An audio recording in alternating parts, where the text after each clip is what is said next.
How to Create a Glitch Monologues Season 17 Chapter 3. This is Season 17 of How to Create a Glitch in the Matrix Monologues Episode 3.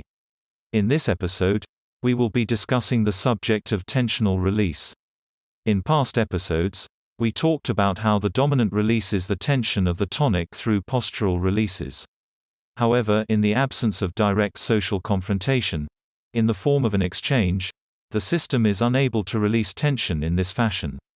Under these circumstances, a social release can be obtained through a number of different mechanisms. The first thing that must be said is that a tension release for any system member is a tension release for the whole. Often, there will be one system member who facilitates the release of social tension, as the receiver of said tension. Tension can be released through a. the facilitation of one of the bodily rhythms of the system members, or b.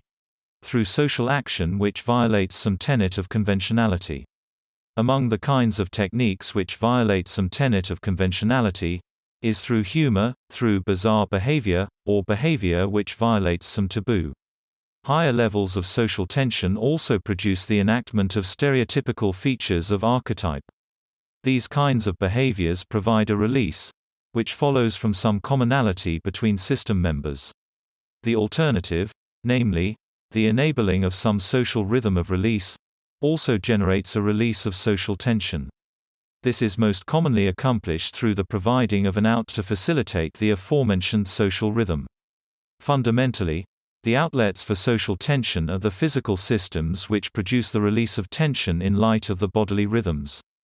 This means that, for example, providing an out to have a cigarette or to use the washroom, provide avenues for reducing the social tension in the group.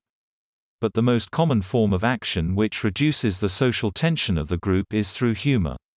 The biological mechanism of tension involves the pathways through which we are primed for the release of social tension pursuant to a bodily rhythm.